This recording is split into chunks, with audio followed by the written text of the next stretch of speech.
After the battle of the beginning, the two brothers leave from the lands currently known as Africa and sail for 4 weeks west, where they landed in the lands known today as North Carolina.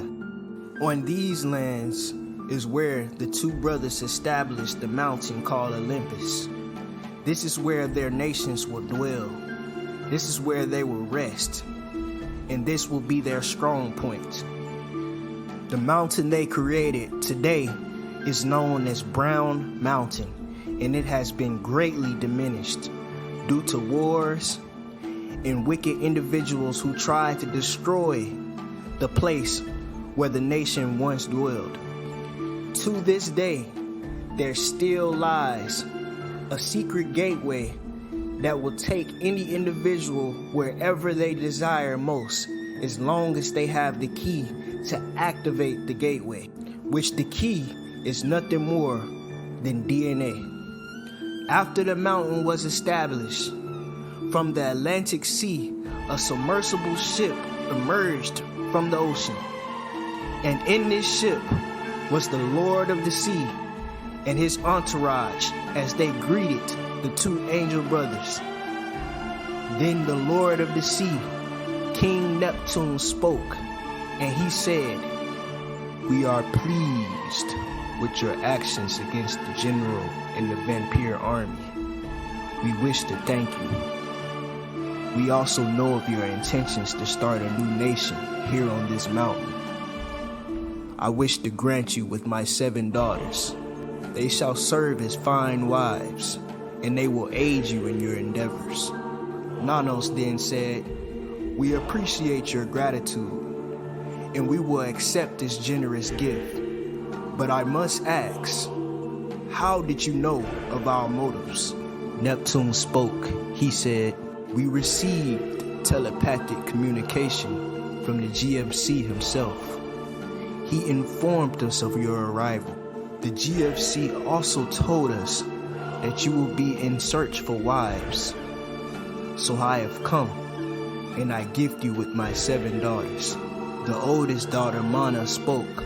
She said, "We are grateful to serve you. We shall honor you both with compassion, respect, and loyalty. We are forever indebted to you." The 7 sisters then bowed, and Nanos and Mustafar was very pleased. The Lord of the Sea and his entourage then returned back to their ships. They departed back to the depths of the Atlantic Ocean. The 7 sisters stayed on Olympus with Nanos and Mustafar. Nanos immediately fell in love with the oldest daughter, Mana. He decided to marry her and take her as his first wife.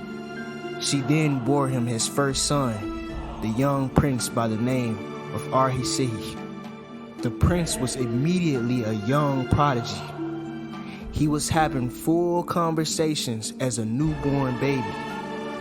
Nanos and Mana knew that there was something spectacular, something so different about this young prince Arhisehi. Then the GFC contacted Nanos. He informed him that Arhisehi inherited the spirits of the grandfather consciousness. He is the supreme creator in physical form. The GFC then anointed Nanos as the king of the new nation and informed him to pass the throne to his son once he reached the age of 28. The two brothers then began to name their new nation. They decided to call it Antumia. And so it shall be, and to be it shall. Many years has gone by, and the young prince Arhisehi is now 8 years old. The kingdom of Antumia is growing rapidly, and the Titanic fleet has gained many troops. Not to mention, several nations have offered people to help with the population and building up the new nation. Nanos came up with a design for a super tree, the divine tree of life that was over 1,000 meters tall. This tree had the capabilities to reach the frequencies of the higher planes of existence. With the growth and the construction of this divine tree, the Antumians were able to travel and go any place in the higher realms to learn, to study, and to grow. This is the exact reason why the Antumians brought so much advanced technology to Titan, because they were gaining this information from the higher realms. It was the third cycle on the 7-time rotation when everything changed. The third sister Tefnut prophesied that there would be a new species of individuals who would invade Titan, and these particular beings would be in cahoots with Vulcan and the vampires. You see, Vulcan knew that with the arrival of the angelic brothers, their pure and kind nature would cause a major shift on the planet Titanic, and this shift will open up a vortex to the dimension of chaos, destruction, and wickedness. And this is exactly what Vulcan needed. Tefnut spoke. She stated, "I predict that on the 12th hour of this cycle, the sky shall open, and wicked men and strange ships shall enter through the sky. They will have advanced technology, weapons of mass destruction, and they will have the ability to alter and change one's mental state and cast illusions upon them." The two brothers then looked at each other in confusion. Mustafar asked, "How could this be? How do you gain such information? And what makes you so sure that such dimension exists?" Tefnut then spoke. She said, "I am only a messenger. I have no answers for the questions you ask. For better clarity, please contact the GFC." The two brothers then immediately telepathically contacted the GFC, and he spoke, but his words were not what Mustafar or Nanos expected. The GFC said, "Trust the process, my sons. This is all a part of the plan. Do not fear and do not worry. Everything shall go just as planned." Nanos then spoke. He said, "Brother, we must prepare. We have no idea how strong these new entities shall be and what technology they possess. We must arrange the troops." Mustafar agreed, and then the two of them began to prepare for the unknown. It was the 12th hour, and the two brothers and 5,000 of their troops stood strongly, majestically, without fear, on the very top of the mountain, watching the sky, waiting for the moment when the ships arrived. And right as the two brothers began to doubt Tefnut and the GFC, that's when it happened. The sky opened. A large moon-like object came through, and also several smaller, cylinder-like ships. It was a sight to see, a sight that raised the hairs of Nanos, Mustafar, and the 5,000 troops. And so it begun. The massive moon-like ship entered the atmosphere and immediately started projecting this low vibrating frequency.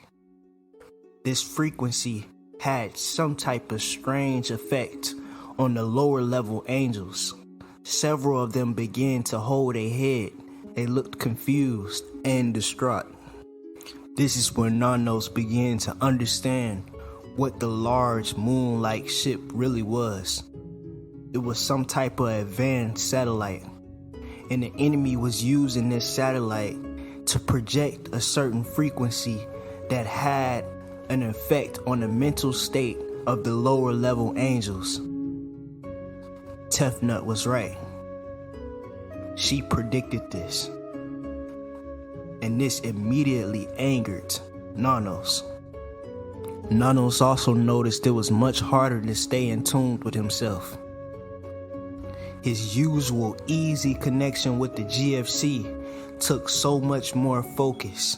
He could feel outside energies trying to enter his mind, trying to influence his thoughts, trying to corrupt him to move in ways he never did. This made Nanos realize that the lower level angels would be used against him. Immediately after this thought, 1,000 of the 5,000 troops begun to fall to the ground. They were screaming and holding their heads, and on some of them, a strange indenture formed right in the middle of their foreheads, just above the eyebrow. The affected angels began to laugh erratically. They started to attack and destroy their own homeland, hurting their own people, losing their minds. Mustafar was speechless. His mouth was held ajar. He had no clue on how to approach this situation. After all, he was in charge of the troops. Mustafar was the general of the Titanic fleet, so this was his responsibility. It was not natural for Mustafar to panic and freeze like so. Perhaps the gigantic moon-based satellite had a small effect on Mustafar himself, the general of the Titanic fleet. Before Mustafar could come to his senses, out of nowhere, he heard the loudest, most outrageous, and explosive scream he ever heard. Once he turned to see where this outburst was coming from, he saw Nanos lost and engulfed in an aura of pure rage. Nanos' hair turned white. He began to rise due to the electricity that was surrounding his body. His eyes turned a glowing white color. His wings began to spread completely out. And he just continuously kept screaming this outrageous, scary scream. It shook the earth. It shook the heavens. And everybody present knew Nanos has released the dragon. Nanos then spoke. He said, "You have come to my planet, to my home, with wickedness and evil inside your heart. You have corrupted and turned my own people against me. For this, I will destroy you all." Nanos then began to charge up his energy. He positioned his body, his hands in a certain formation. Mustafar immediately knew what was happening, and due to the erratic shaking of the earth and the heavens, he screamed, "Nanos, no! You'll destroy the earth!" But it was too late. He then began to chant the words to his secret attack.